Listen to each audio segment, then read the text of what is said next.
What's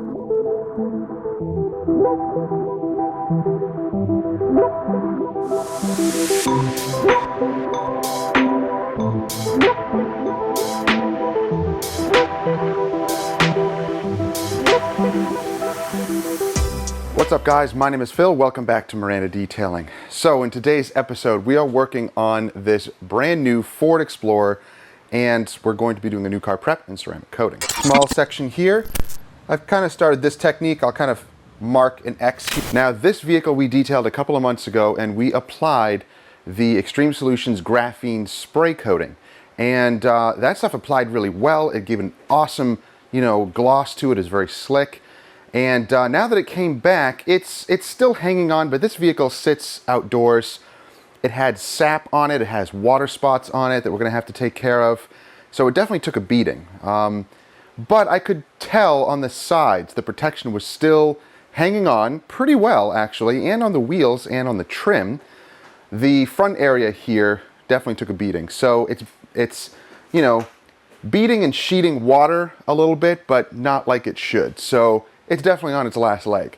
But we're going to be, of course, polishing it, so we'll remove everything and then coat it with Crystal Serum Light. Guys, if you're enjoying videos like this, and I hope you are, consider subscribing and clicking that bell so you don't miss stuff. And I know it is really hot and humid out today, so we washed this thing, deconned it, and pulled it back in really quick to turn on the AC and hopefully try to cool it down in here. Now I want to talk about a product that you saw us using, and it's this right here. It's from Suds Lab, it's a new company.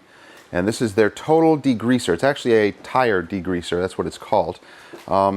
And it's specifically designed for tires and rubber.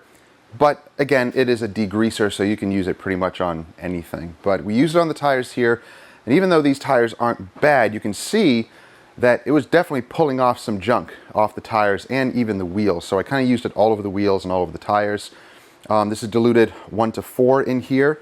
And this is what the bottle looks like here. I have a bunch of their products that they sent us. So thank you guys for sending those products. We will be using them and showing them, in our videos. But this is the T2D Total Tire Degreaser.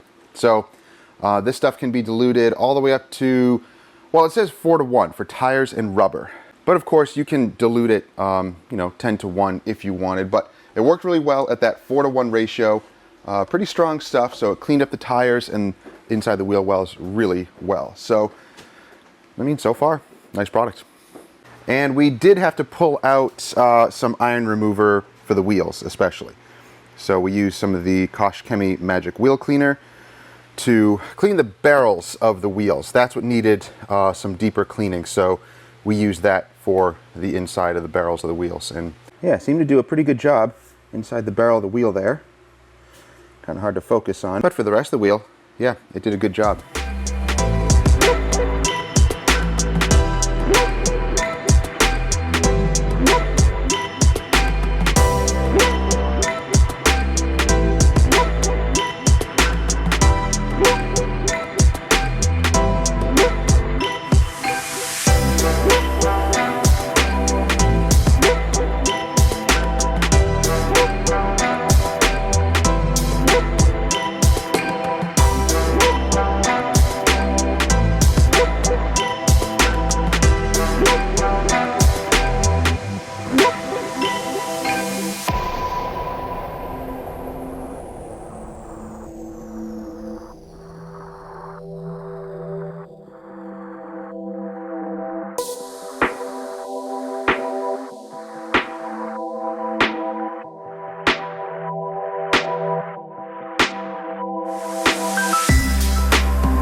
So we started the polishing process and we're going to use Dr. Beasley's NSP 45, so their primer polish. We've been using this on quite a few new car preps and ceramic coatings, and so far it performs really well.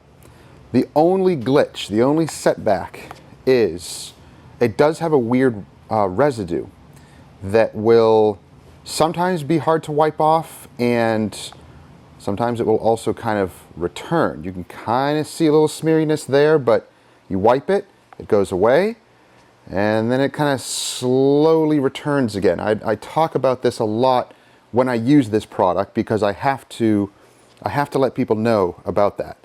That's the only thing I don't like about it. Now, it finishes extremely well, very crisp and glossy. You know, the benefit is no IPA wipe down at all. You don't have to. It's a primer polish designed to use with any coating. So we're using G-Technic Crystal Serum Light, and we've done this on quite a few vehicles, and it performs exceptionally well. So the paint really is not bad to begin with, despite a few little water spots and little, you know, scratches here and there, light imperfections.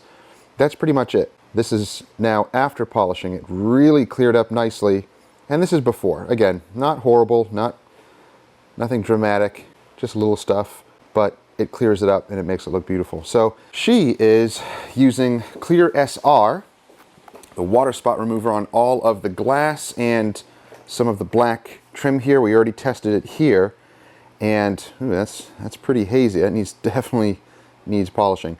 But it was water spotted, and that stuff removes it easily. Here's the trick with this. And I have other videos if you want to check out in the card above.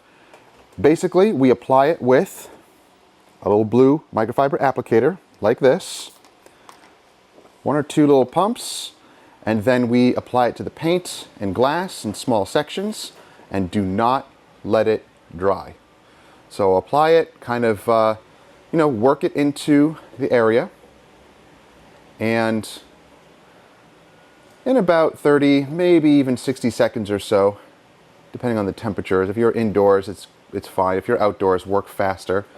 But then you take either glass cleaner or a quick detailer, or the best thing is just water.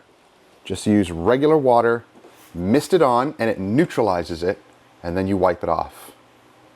Don't forget that step. That is important. If you leave this stuff on, it kind of chemically burns. So it is a strong chemical. So if you are using it, or if you are interested in it, check out the links down below, but use these methods, because if you don't, you will ruin your paint, glass, or other surfaces. It will etch. It is an acid. That's what removes water spots, because water spots are minerals. So you need acids to dissolve minerals. So let's continue polishing. That test spot was great. Let's see if any of the hazing returned. Oh, no, it didn't. Not bad. Oh, look at that. See, there's a little scratch right there. I actually had compounded that last time, and I'm not going any further on that. But this paint is forgiving. You really don't see too much on it. I like this color. All right, let's continue. We're going to blast through polishing, and when we get to some sections that you know, are of interest, I'll show you, like the pillars here or any little other areas, to give you guys some tips and advice on polishing and just any detailing knowledge in general.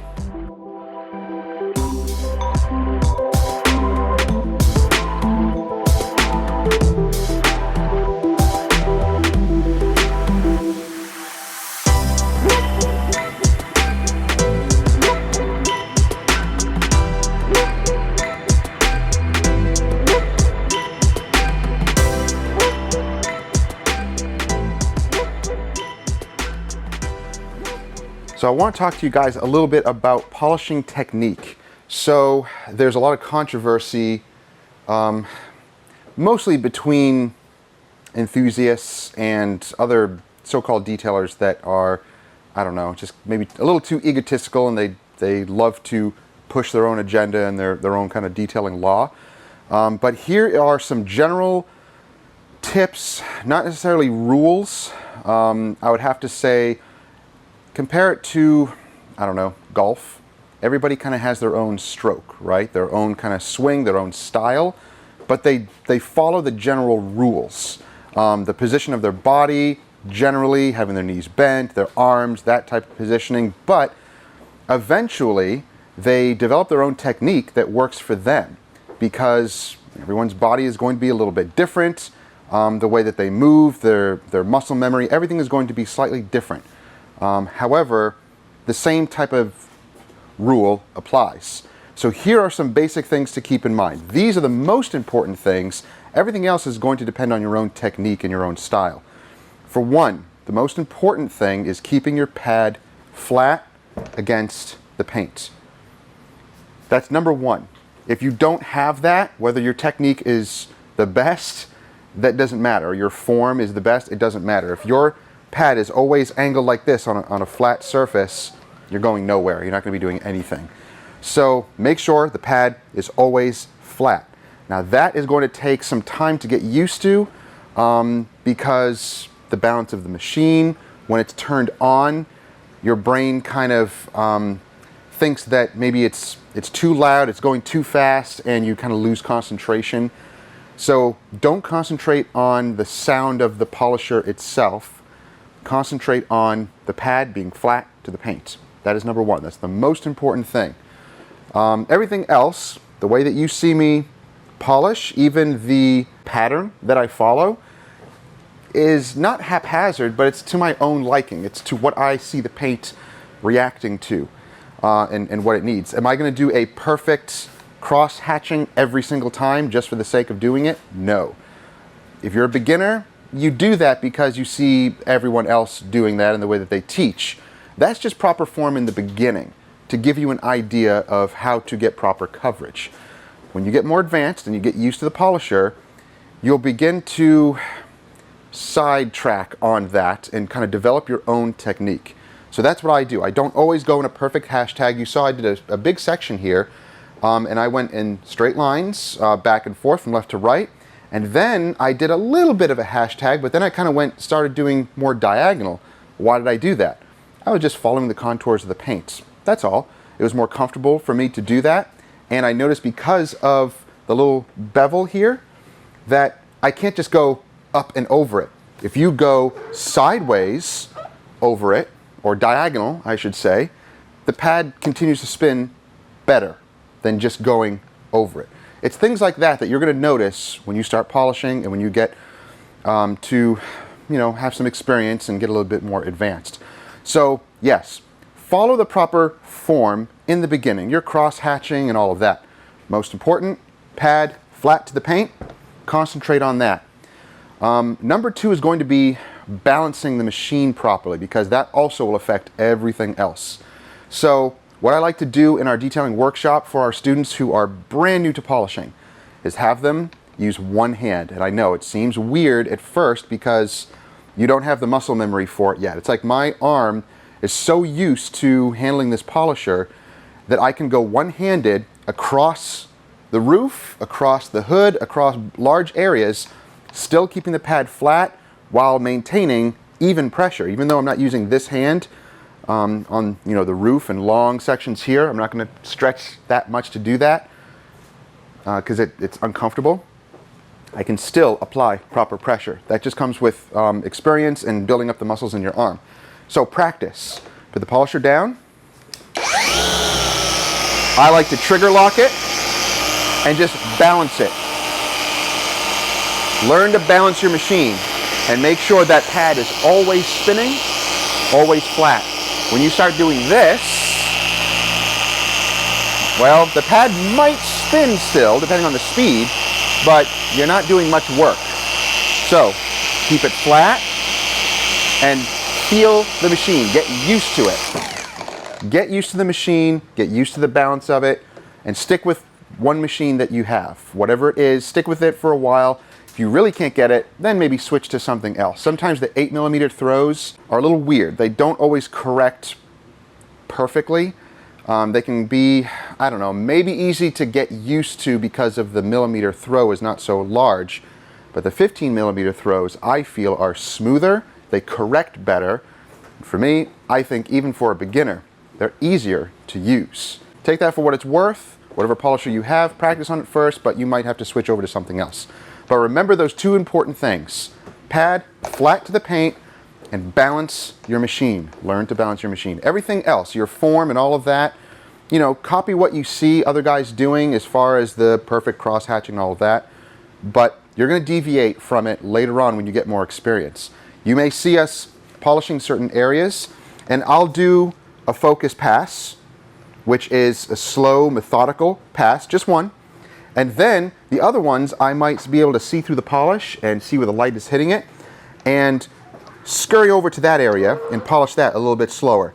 And then again, I'll see another area and I'll scurry over here and polish that little area. I'm not having to go through that entire motion just to get to the area that I want over here, and then slowly go all the way over here just to get to the area over here.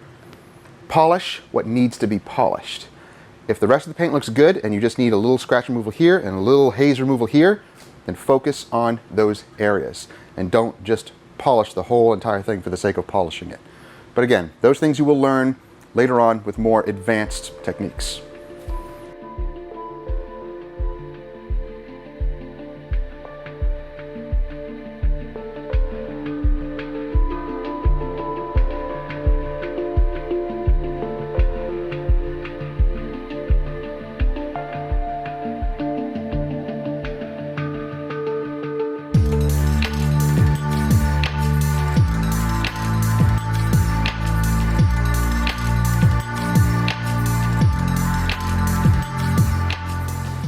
So guys, another thing to note is you see a lot of black plastic trim, and I'm not taping it off. Why not?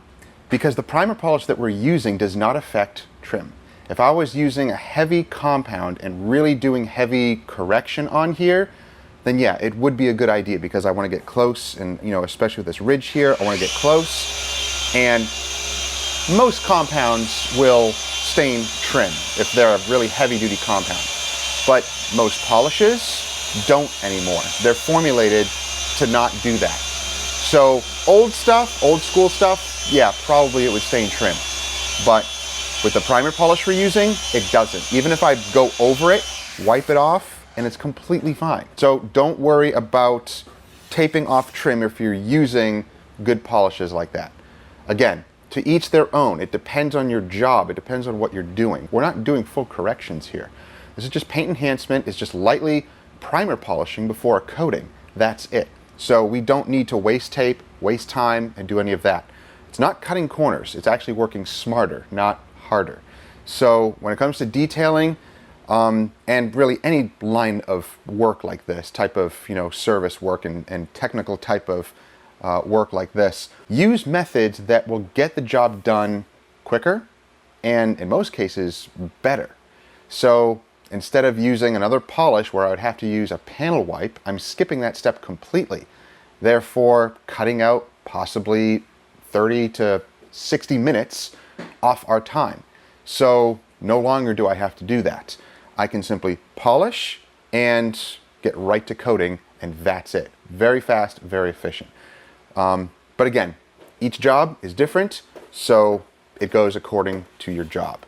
But research polishes and experiment on your own as well, and see what works and what doesn't. If you get a little bit of compound on the trim here, just use some isopropyl alcohol. Just use it straight, and just use maybe just a microfiber towel or a little applicator, or in some instances, guys will use magic erasers. It's plastic, it's tough. Use a little bit of a magic eraser with all-purpose cleaner or degreaser or isopropyl alcohol, and clean the compound or wax residue or whatever off the trim. It's not a big deal.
The Explorer is now polished and all of the black plastic has been wiped down. That at least we will do a panel wipe on because it's just plastic, so not a big issue at all. But the paint is looking awesome. Beautiful, nice and crisp. The black gloss here also looking really nice. You can see it's developing a little bit of a smear. That's just the NSP 45 that does that. It's weird. It'll go away once we coat it. So it's just a weird thing to deal with, but as always, I will mention it. Pillars, oh wow, they don't even have any smearing at all. They look great. That's kind of interesting. Don't know why. Some do, some don't. Oh, there you go. See, that has that little bit of smearing, but that'll wipe right off and you just coat right over it. Or you can just coat right over that and it's fine. I've done that before. But at least everything is prepped. So she is starting on the trim using G-Technic G4 Permanent Trim Restore. That stuff is amazing on black textured trim. On rubber, so this is rubber, much more porous. You can put it on there, but it's going to absorb. And you can put multiple layers, it doesn't matter, it's going to keep absorbing and it'll look the same. It'll still protect it, but it won't look that different, you know, compared to the black plastic, textured plastic there. That's a little bit, you know, more hardy. We will also be coating the face of the wheels with the G-Technic G5 wheel coating. So this is receiving all of the coatings today. Well, not Ultra, but Crystal Serum Light, G4, G5, so wheels, trim, and we already put, we polished the glass with the felt pad. I think this is a Car Pro pad or a Lake Country pad, I forget. Doesn't matter. It's one of the glass polishing, you know, felt pads. That does a really good job of deep cleaning your glass, especially the windshield. That's really what I used it on. And then we use the G5 coating for glass. So I apply it extremely thin, and I will just let it sit for as long as possible. You could actually leave this overnight and then clean it the next morning. It's not, it won't stay this way. The residue will wipe off, and if you need a little bit of help, just use a little bit of glass cleaner or just water, just regular water. Just a little bit, just a mist to remove it.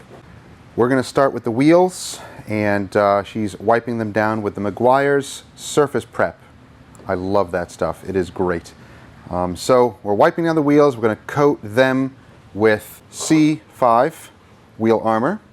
I'm going to start on the paint.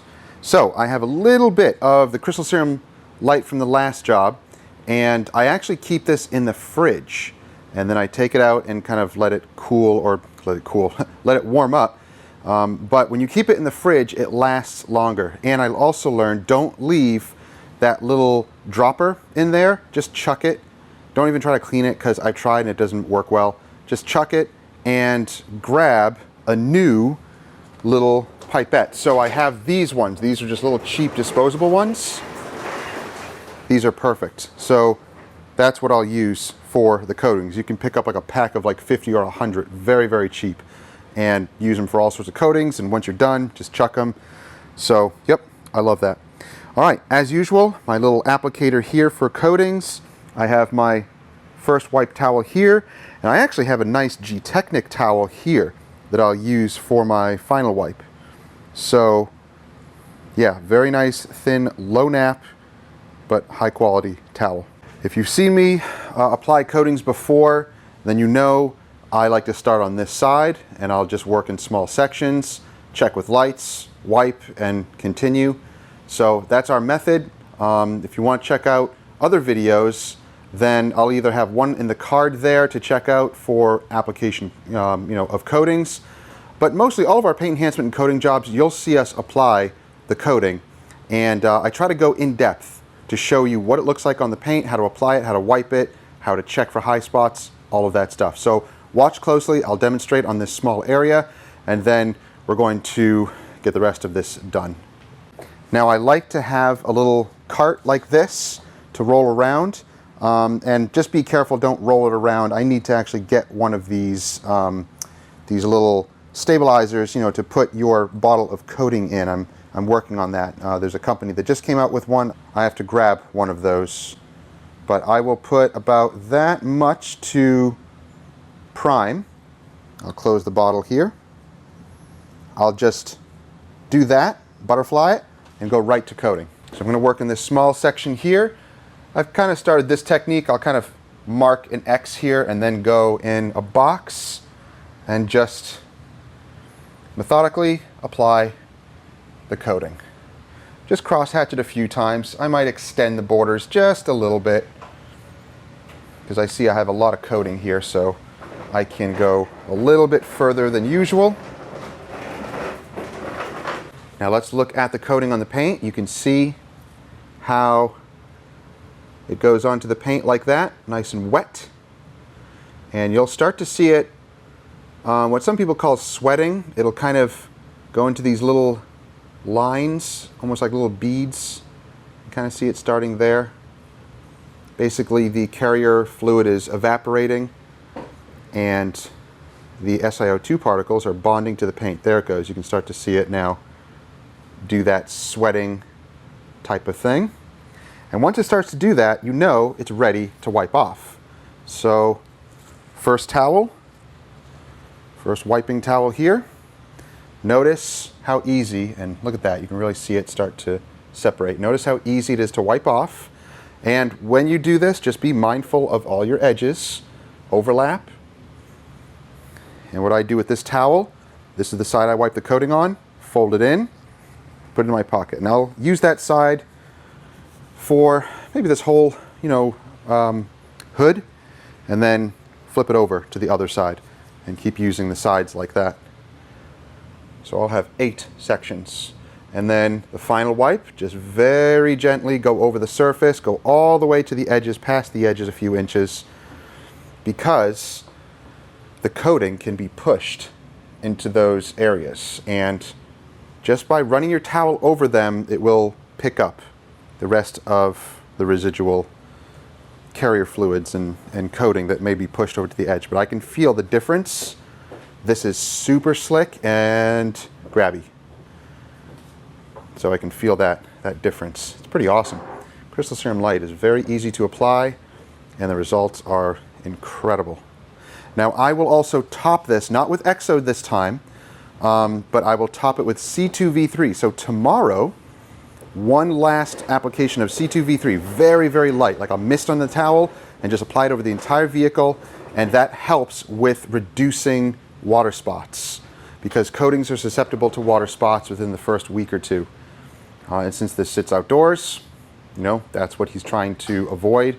It's not going to completely avoid, water spotting, because water spotting happens from just the trees and rain, and not necessarily rain, but rain hitting the trees and dropping all that sap and gunk onto your paint, and then hosing off and not drying. So if you wash your vehicle regularly, wash it properly, dry it properly, and the rain may spot it, but it's not going to permanently spot it. That usually washes off easily. It's if you get junk from trees, that's completely different, because it's like filtering all that junk from the trees onto your paint. All right, so easy application. And again, same with this towel. I'll fold it into the side that I used, back into the pocket it goes, and I'm going to coat this corner, and I just do that throughout the entire vehicle.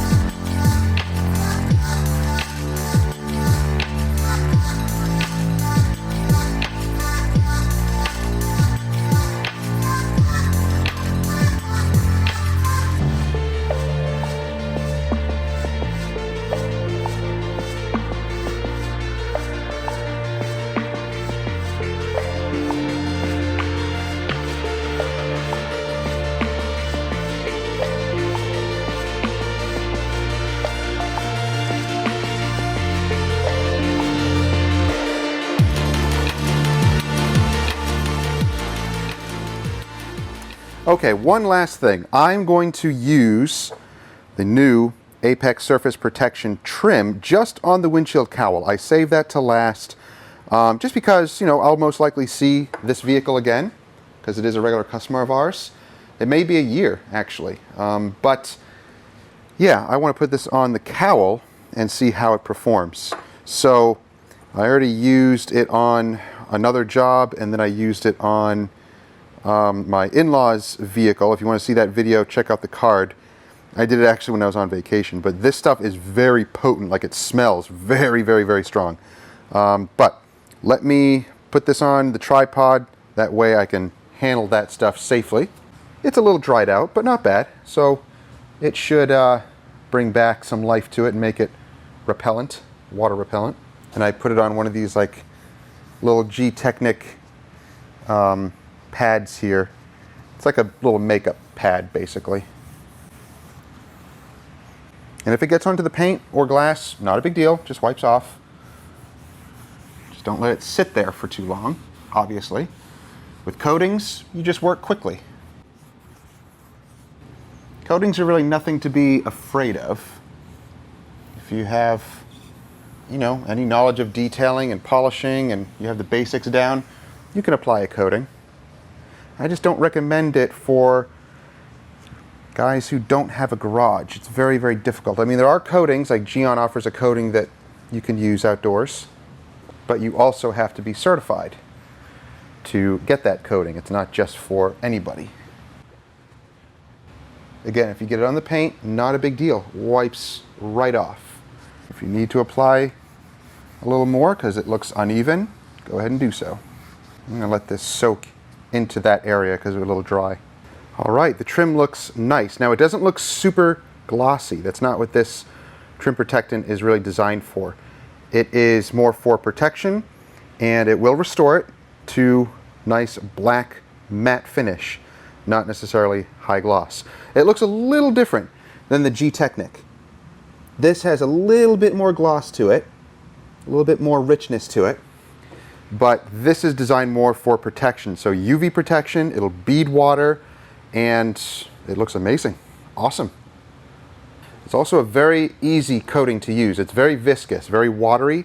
I would say compared to G-Technic C4, it's definitely a little bit more watery, a little bit more solvent smelling. You know, it's a stronger smelling chemical, but it restores just as well, but with a little bit more of a matte finish than, you know, the other coating.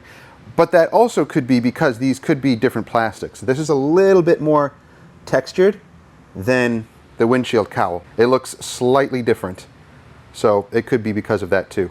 And you see just a little bit of smearing here.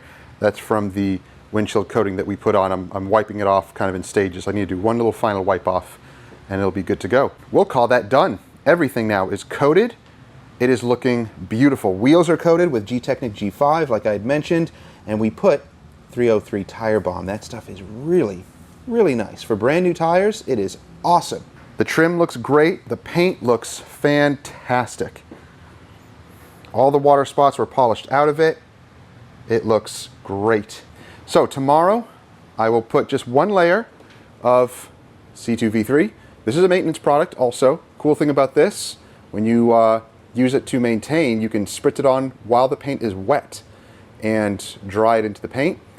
And you can also water this down, like 1-to-1, and use that also as like a, kind of like a quick detailer type of thing, or a topper.